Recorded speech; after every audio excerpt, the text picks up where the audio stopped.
I'm just testing. Are you? I'm going to stop testing now and play back, and then I'll start recording. Okay. Is it working? Not yet.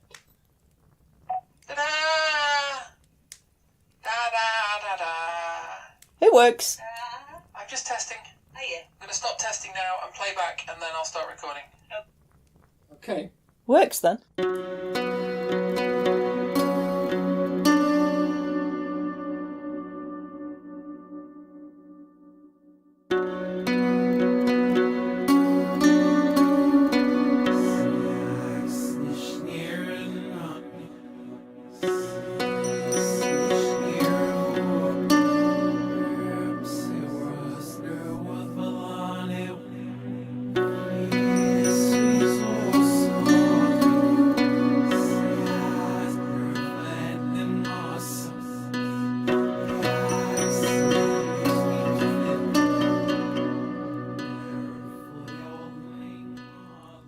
Ta-da! Ta-da!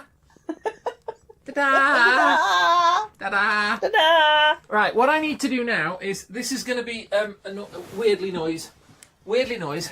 A weirdly noise. Weirdly noise, because I'm getting myself settled around the virtual campfire, which is definitely... Our kitchen table and totally not in our trousers. Our kitchen table, definitely not in our trousers. Trousers? How dare you with your trousers? Okay, hang on. Right, there we are. I'm fighting for their freedom. Hey, and you're taking away my trousers. I wanted to paint my Spitfire yellow. He says I'm not allowed. Not allowed.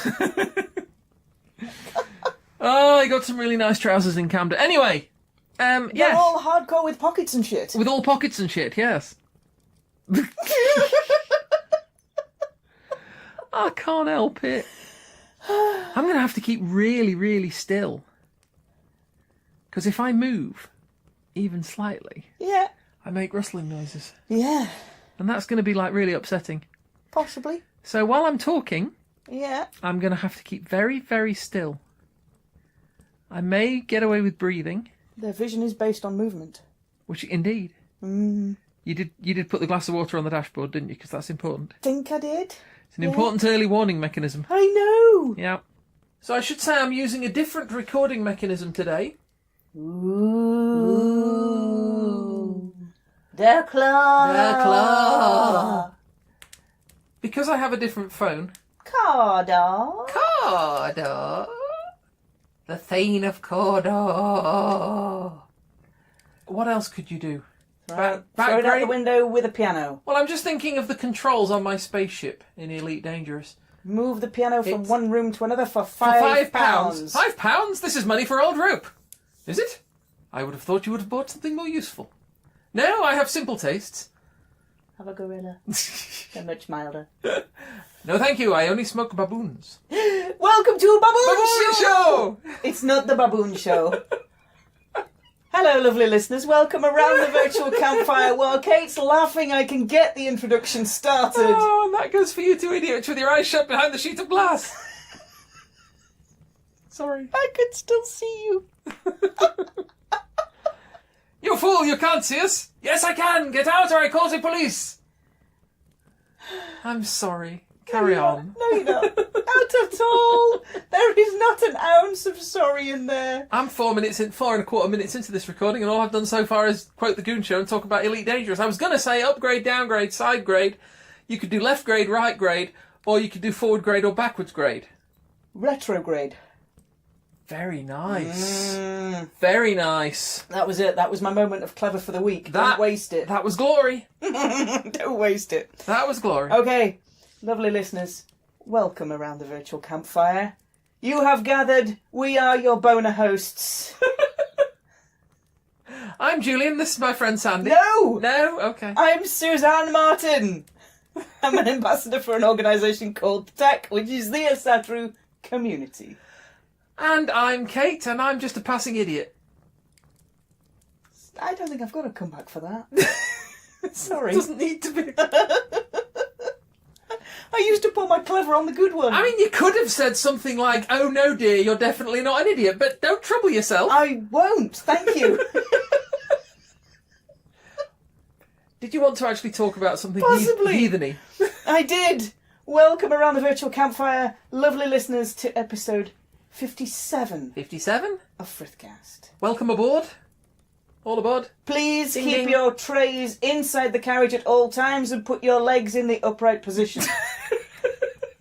And with that, we have our theme music. Just there. Okay. She's going to wipe that out in the edit. You bet. You wait and see. Yeah, you just watch me. I have editorial control. Yeah. Or I just have editorial, to be honest. Whether it's control or not is a different matter entirely. So what are we talking about today? Well, today, there's always seemed to me... let me rewind this a little bit. Yeah, there we go. So, what I thought we'd have a chat about is that you and I are living in a 21st century world. They say. We are living with certain technologies and technological advances. I'm living in a material world. And I'm a material girl. That corset. No, sorry. Corset. I Go mean, on. you could have just pinned things You to a wall with You that. could. But in any case, we are living in a... Put parts of it through a pencil sharpener, you get points on it like that. I mean, it doesn't shape like that. The skin doesn't fit. What? We're living in a 21st century world. And I There is am a stuff- material girl. There is stuff. There is stuff. There is stuff that we have now that the original Scandinavian peoples of the 10th century did not have in the same quantities. We have a different appreciation of wealth.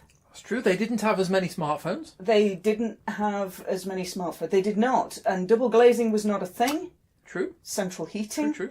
Cars, driving licenses, taxes. You can name a whole shed load of stuff that we have to deal with now. Oh, I think they probably had taxes, did they not? Yeah, kind of, but not quite in the same way. It wasn't quite for things like road upkeep and rubbish collection. No. Granted, it was for paying for the local lord to not chop your head off. Yeah, Which that kind of I stuff. suppose is. Yeah, we have a higher rate of literacy. We do. We have We do. a larger understanding of human bodies and medical needs, so we can now do things like set broken bones. We can take photographs of the inside of a body without exposing it to the air first. Which is good. Which is good, because then you're able to fix it with doing the minimum amount of additional harm that you can. Yeah. Or, on the other hand, increased knowledge of the human body has helped to make us even more efficient killers than the ancient Norse were. Technically, yes. I say ancient Norse, you know what I mean, the Old Norse. Old Norse, 1,000 years ago. So what I'm trying to start thinking about in this episode is looking at the world that they had then, the values that they held, the stuff, the material culture that they had, the society that they held to. Okay. That is a lot different to the society that we have now, in some respects. Some very simple respects. We have clean water. Yeah. We have things like state-provided education, which educates the majority of children up to certain levels which they are expected to reach by certain ages, which is how the system works in the UK. Yeah. And I was just going to say, we have to acknowledge the fact that we are looking at this from a 2019 UK perspective. Yes. And that isn't necessarily going to tie in precisely with how situations people might be. Colorado, in Hong Kong, in Spain, in Australia, in New Zealand. Hello, we can see you there. Come on round the virtual campfire. It's going to be awesome. All of these places may have different educational systems. But things like that are the things that we have now and that we understand that we have access to now that they didn't have. Yeah. So my question that I started pondering a few weeks ago, and it's a biggie, is what does my best heathen life look like? In terms of In terms of maybe a small thing to start with, in terms of where I bank, where I put my wages and my money, my wealth, where do I choose to put that is ethical? We know the Scandinavians have got an ethical perspective that we can't replicate in this culture. In this time and place, we can't fully replicate that because we don't have that culture going over a large geographical area. Yeah, so we can try and barter with the people in the market, but they might not take what we want to barter. Well, if the people in the market are Tesco or Sainsbury's or whatever, or the supermarkets are available, they take shiny money or they take a piece of plastic. Yeah. But they probably won't take me walking in there with 3 bags of wool and trying to swap it for 2 fish. Ain't gonna happen. It comes down to 2 things in terms of making a comparison with Old Norse ethics or Northern European ethics of that period. We have to acknowledge 2 things, and that is, first of all, we don't necessarily have a full understanding of we don't historically of how they would have thought about things. I mean, we social intricacies are incredibly complex. Yeah, and we have some understanding from what's written down. We have some understanding of the stories that have come down and the legends and the whatever that have come down to us. We don't actually know whether that's how people behaved. No. We have them written down, but people might have looked at them and going, yeah, we don't do that. Yeah. We just wrote it down because it was funny. Yeah. We don't have a guarantee between a positive correlation between what is written down and what we have and what they actually did in practice day to day. What were the exceptions to the rules? Yes. Their ethics around hospitality and guest right, they would always open their door to a stranger, purely, because they'd travelled far. They would give them hospitality. But then again... Then do you give hospitality to a raiding warband? It's a different kind of ethics when you're dealing with that. Also, we have to consider, and I appreciate I'm on thin ice here, who wrote the Havamal? Yeah. Because we have this text which shows us, a surprisingly, what I would call a surprisingly sophisticated social system. And when I say surprisingly, I'm not trying to be disparaging, but I'm saying the sort of stereotypical image of, the quote unquote Viking. Yeah. Is this, the burly warrior type swilling mead and, chopping people's heads off. And I've got a bit of a thing for chopping people's heads off tonight. I don't know why that is. Lovely listener, don't worry. Lovely listeners, I will keep her contained. It's fine. She's just going to take some nice big deep breaths and sit in the corner for a while after this. It's okay. So we look at the Havamal and we think, well, I mean, I thought when you first showed it to me, and I'm like, that's kind of taken me off guard because that was not the impression I always had. Yeah. And it was only when I started learning through modern heathenry, I started learning about the way they apparently really did things based on this. But then again, you have to ask yourself, how many people ever read that? Yeah. Did they read that? Did anyone read that? Did they follow that as an absolute social code of conduct, or did they just have it as a curio document that happened to be saved? Was it one guy's written manifesto of how it would be nice if society would behave like this? Yeah.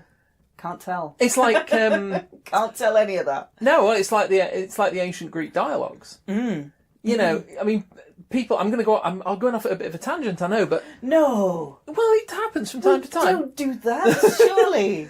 But when you consider, I mean, the length of time that people have believed, to some extent, in Atlantis. Yes. Because it was written down, because there are Greek records showing people discussing Atlantis, describing it, talking about the people who lived there, talking about the fact that gold was quite common there, all that kind of thing. Mm-hmm. And so clearly we have a historical record saying there was a place called Atlantis. Yeah. But it didn't. It was part of almost, if you say dramatised. Yeah. It was a fictionalised dialogue between 2 characters, and the idea was to be able to express different ideas and pull them apart and look at them from different angles, all that kind of thing, in the form of this almost a performance. Yeah. But because it was written down as somebody saying, I went off... I mean, I confess I've never read it directly, but, The Greek, it's all the funny angles and letter shapes. Triangles! What is it with you and the triangles? Your answer to everything is triangles!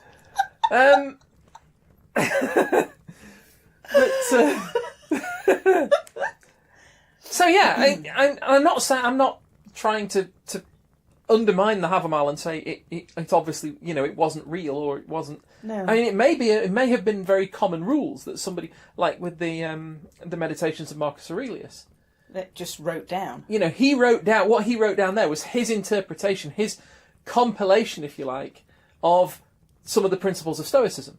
Yes.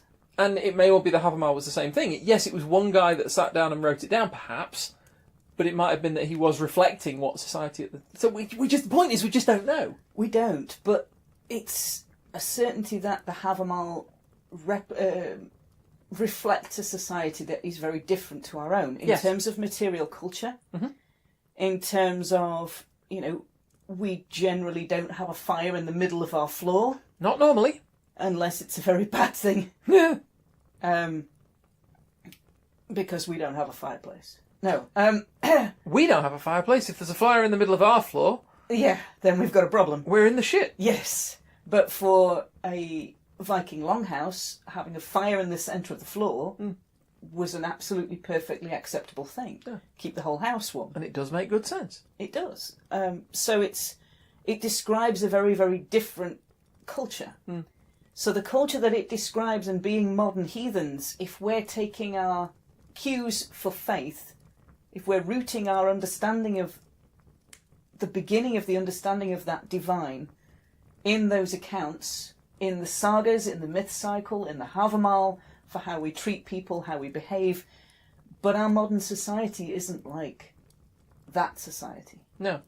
So how do we, as 21st century heathens, do we draw a line? Do we say, well, some ethics of the past we keep, some ethics of the past we discard, some verses in the Havamal we don't attach as much weight to because our society has now changed? If I sort of sit and ponder to myself, what does my best heathen life look like? What does it look like? I have a duty of care as a heathen to be mindful of the land spirits. And if I take that externally, I'm not just looking at the land spirits that live in my backyard, the ones that live in the fields and the woods and the trees as I walk to work, but the land spirits, for miles. Yeah. What do I do in my daily life, in my weekly life, in my monthly life, in my yearly life to help care for them? What do I do in terms of being mindful of Yod, being mindful of the earth? Yeah. If I am living on this earth, if I am living in this world, what are the ethics that I can pull from my faith, and where do they come from? It's going to be huge. It's not something that we have a huge, our episodes are quite short. Yeah. So we're just going to kind of give you some pointers and see where they take you. Think about the things that you have in your life. If you're thinking, well, as a base step, I should be mindful of the land spirits, what are the things that you can do to help look after that? To help give them a slightly better day than they had yesterday? Is it the fact that you're going to go on a litter pick? Is it the fact that you're going to use the car for one less journey? Yeah. If you can. Using transport in the modern age like cars is almost fundamental to our way of life. We generally live a lot further away from where we work than from a Scandinavian 10th century person who had his workshop in the next room. Yeah. It's a little bit like shoes. Yeah? We have to wear shoes. We do. Because we invented shoes. We did. So, not as personally, lovely listeners. Not personally. No. But you find in certain areas of the world where, in certain cultures, where it is the social habit to be barefoot. Yes. And they don't generally need to wear shoes because they're used to walking barefoot. Yeah. Plus the fact they don't have some of the necessarily the hazards that we might have lying around on a street round here. Yes. But they have other hazards of their own, I'm sure. But we might, had we never invented shoes, we might find that we didn't need shoes because we'd be adapted to walking barefoot. But we invented shoes, started wearing shoes, so our feet got soft. So now we need shoes because we ticked our soft feet. And it's a little bit the same way. It's kind of similar in terms of transport. We've developed these machines to get us efficiently from place to place over distance, which means that you don't have to live in the house next to your workshop anymore. Yes. Which means that a lot of people have got jobs further and further away from home, which means that you now have to use transport to get to those jobs. Yeah, so it's kind of the one feeds the other and you end up in a circle. Yeah, it's kind of like the pockets handbag debate. Yes. It's that. Yeah. It ties itself very neatly into a loop. Like when I started wearing girl clothes. Yes. And everybody said, "Oh no, you can't put things in your pockets." And I'm like, "What do you mean I can't put things in my pockets?" Most things. Don't do it. Do not put things in your pockets. A lot of the clothes I was buying didn't even have pockets. And then when I do buy pockets, I've got like jeans on or whatever, and I've got pockets. I'm not allowed to put things in them because women don't put things in their jeans pocket because they've got a handbag. Well, they've got a handbag because somebody's told them they're not allowed to put things in their pockets. Now you're getting it. Yeah. Which they don't do because they've got a handbag. Yeah. Which they have to use because they're not allowed to put things in their pocket. It just goes round and round and round. All of this has happened before, all of this will happen again. Always, yes. So, I'm not saying, change everything in your life all at once. No. Living your best heathen life is constantly modifying those ethics and those principles that you hold to personally. Yeah.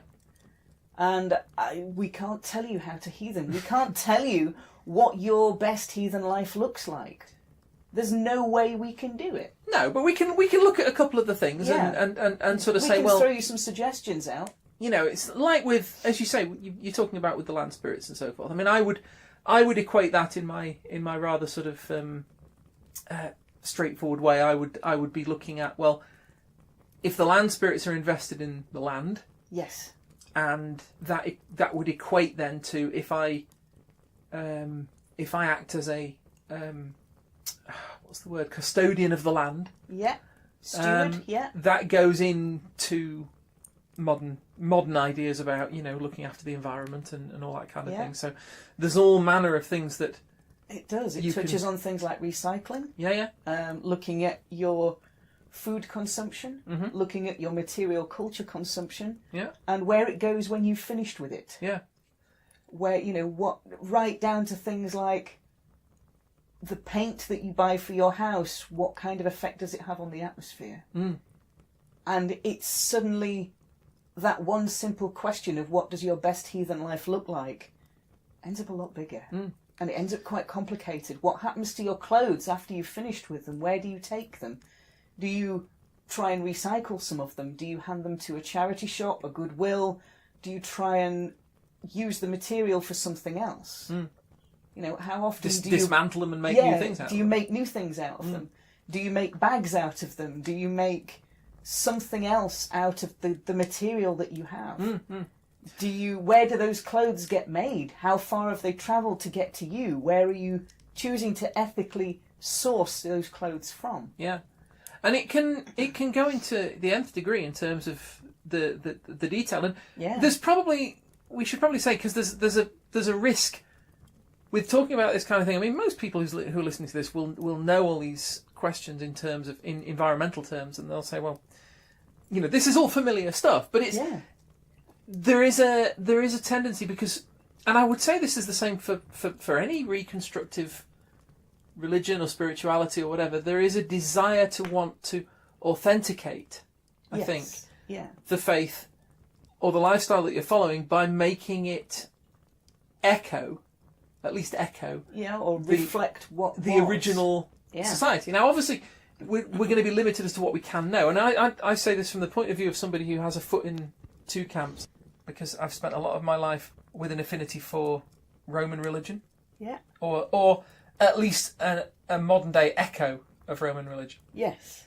and also I have a strong pull towards the Druidic. Both of these were originally ancient religious practices that I know next to nothing about.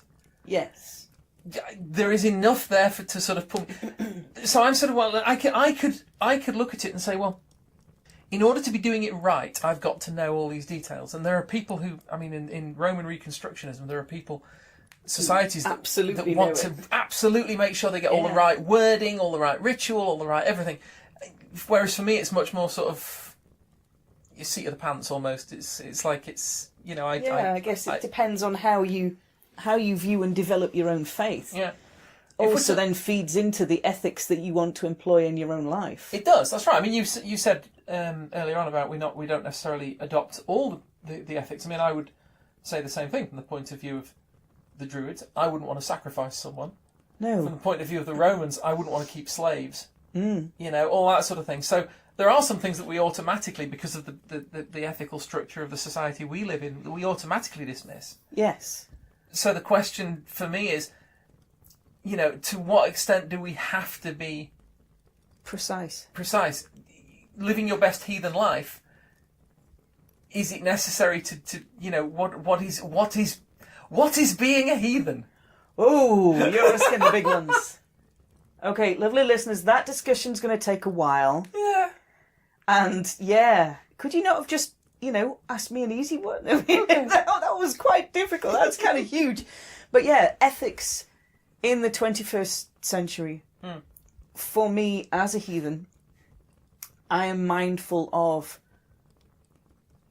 not only that I can try and walk to work, or I can try and catch public transport.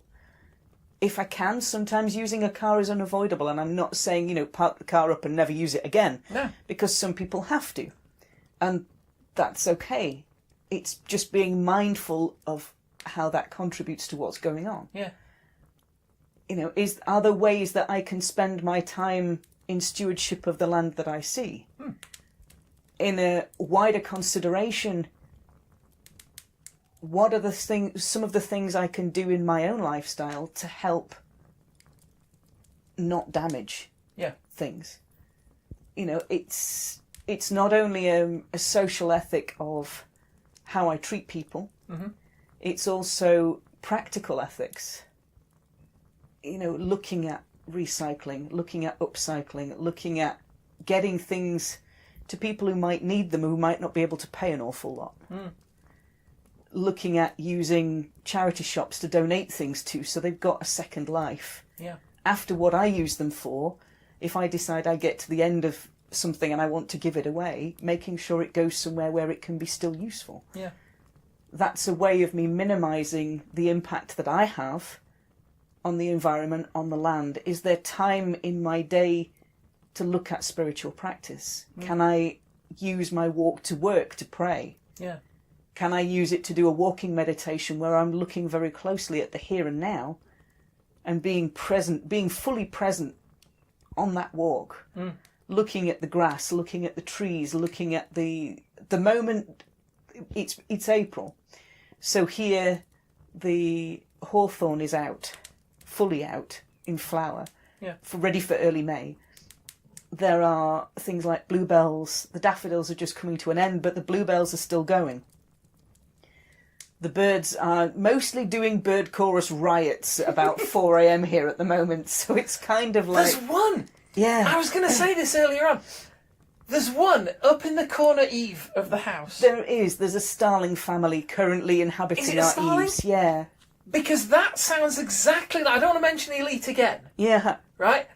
But when you spin up the frameshift drive to make an interstellar jump, but you're not at full throttle, Okay.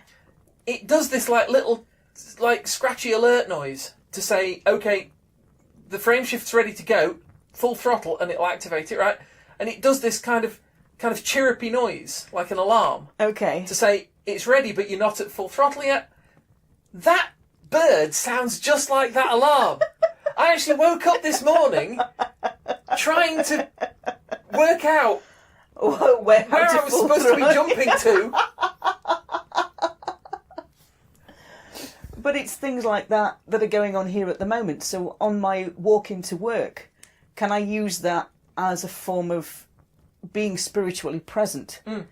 Can I watch the birds and try and identify the species? Can I look at the trees and try and identify the species? Yeah. Can I notice, be absolutely focused on the plants and the path underneath my feet?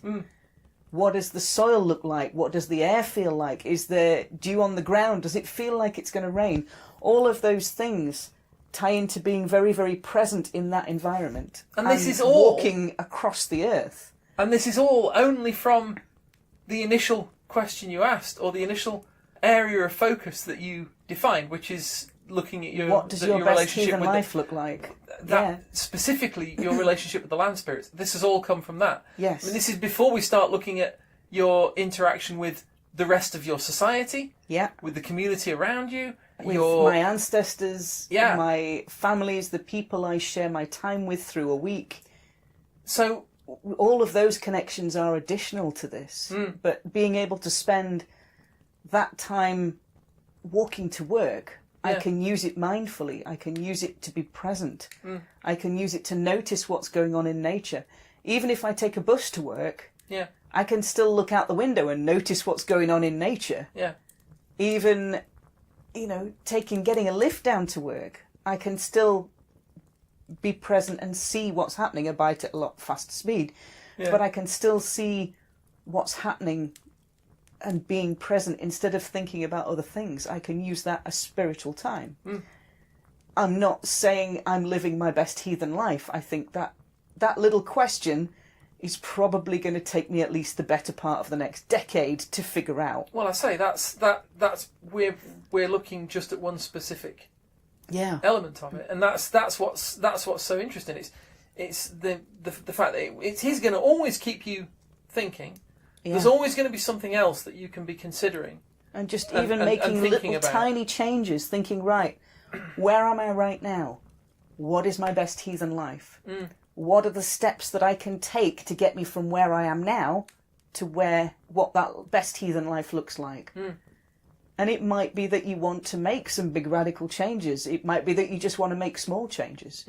You want to change your washing up liquid to an eco-friendly one. You might want to change your washing powder to an eco-friendly one. You might want to think, well, maybe I can look at how much packaging there is on my food and how much of that I can recycle.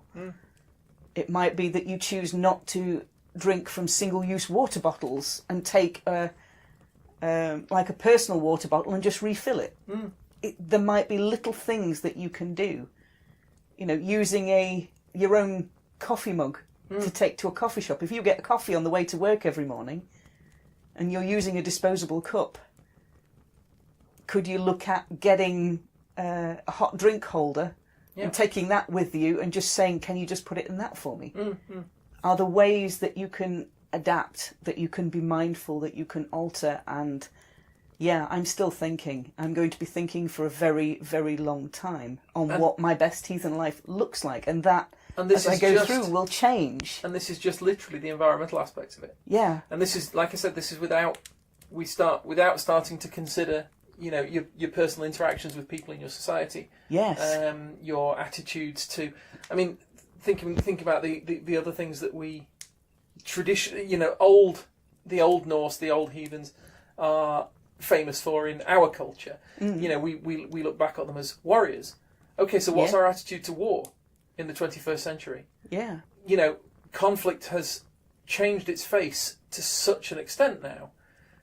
Can we maintain the same ethical attitude towards conflict than we used to? If I say, okay, well, I subscribe to a form of Roman paganism, looking back at Roman culture, they were extremely martial, incredibly territorially aggressive. They were very, very aggressive. They were they glorified war and the military, not just as we do, because the military are our defenders, and with the honour and the respect that comes of that is due somebody who is willing to use the old quote, to stand on a wall.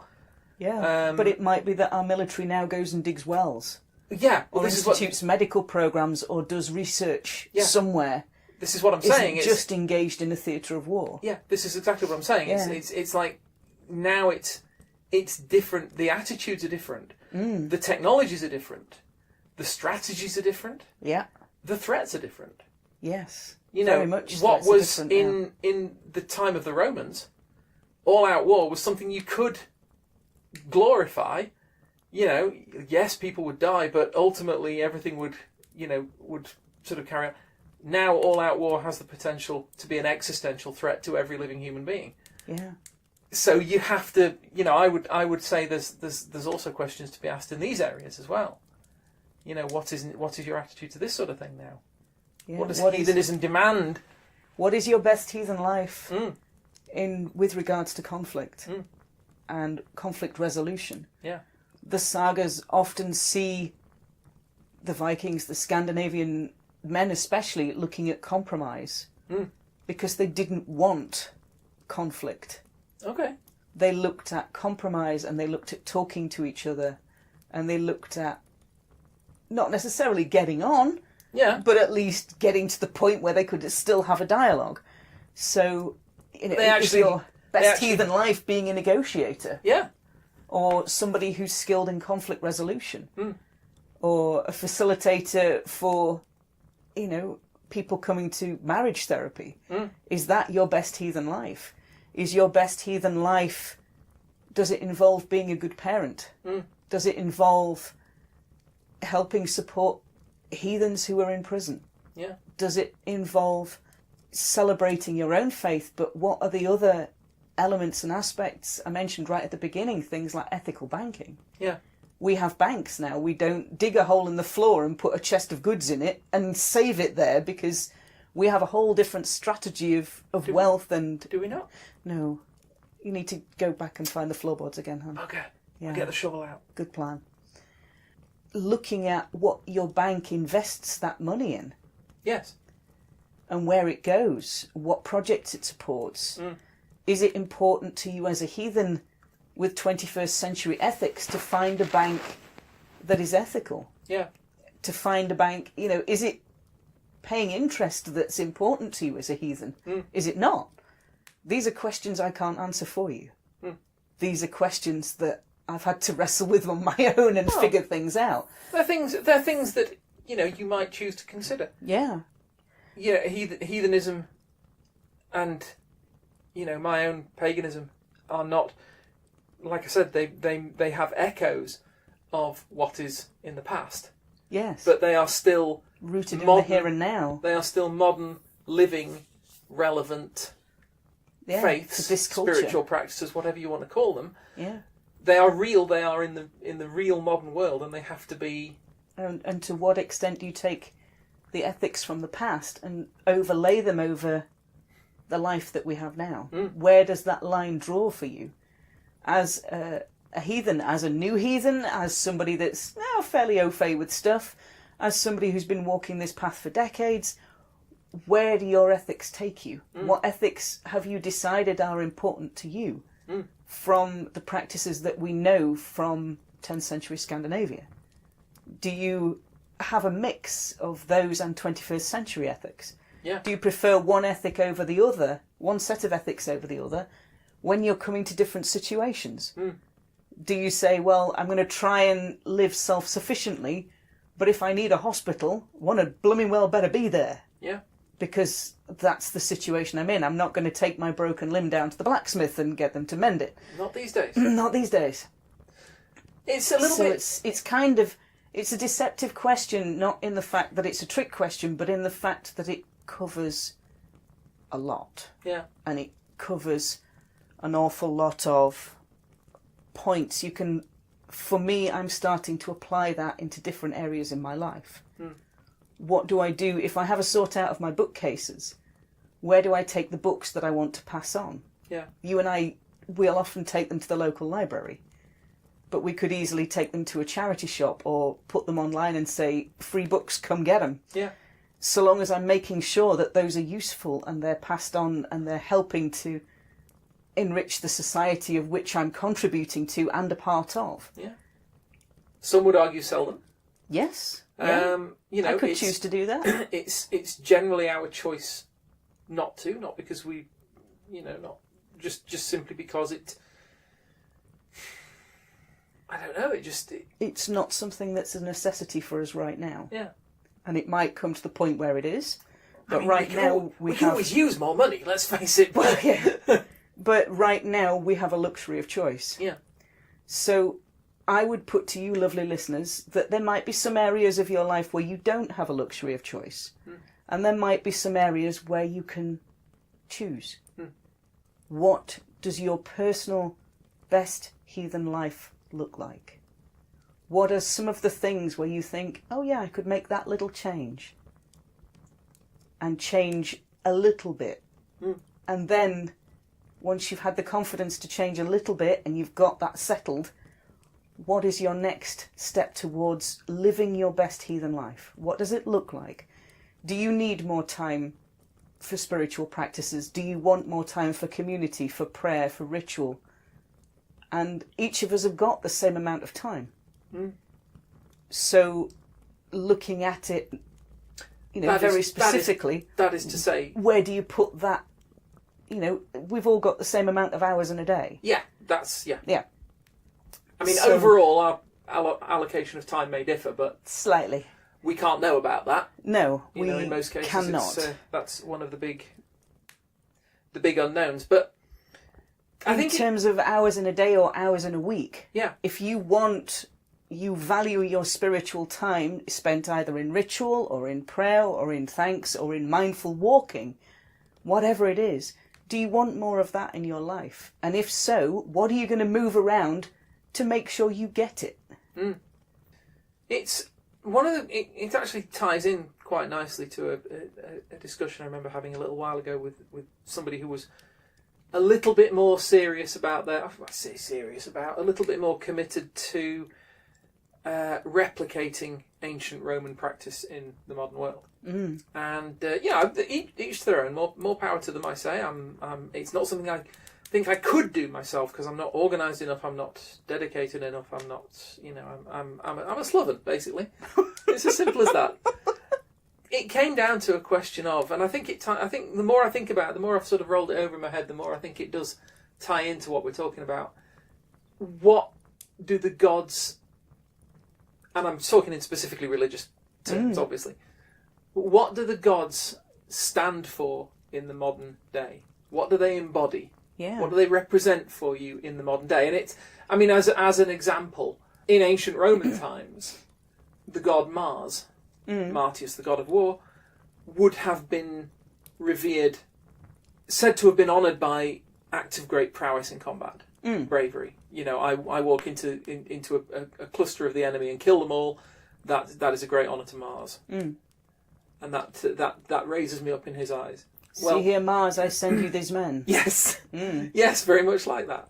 But in the modern day, perhaps the ethics there might be slightly different. But Mars now may be said to stand for bravery, for courage, not only in conflict situations, not only in battle situations, but in any degree of conflict or any kind of struggle situation that you find yourself in, any sort of challenge. If you meet it bravely, you meet it with courage, that is an honour to Mars. If you are in battle and you show mercy to an enemy who is, not in a position to fight back, that may be an honour to Mars. So therefore, mercy becomes a factor in the god of war. And so you end up with these shifting interpretations, and the god represents that part of human nature and human activity. So it strikes me that you might be able to do the same as heathens, and I say this as a non-heathen, but understanding that with the Roman gods, they translate fairly directly into specific areas of influence aspects. Yes. So you have a god of war, you have a god of love, you have a god of justice, and a god of the sea, and all that kind of thing. I realise it's not quite as delineated in Norse mythology. No, but it might be an interesting thing to sort of look at. What aspects of which gods and goddesses are the most important to you, which ones resonate with you. You can use that to then start helping you to narrow down where you want to start with your own ethics. Yeah. And ethics is never ending. It just carries on and on and on. So if I make a small change in my house, I might end up with a list of 10 things I want to change. Yeah. I get to number 8, and I suddenly realise that as a consequence of doing the first 8, I've now got a couple of other things I want to change, and they tag on the end. Yeah. And I think, as a modern heathen, for me, it's a constant process of change, of trying to live my best heathen life.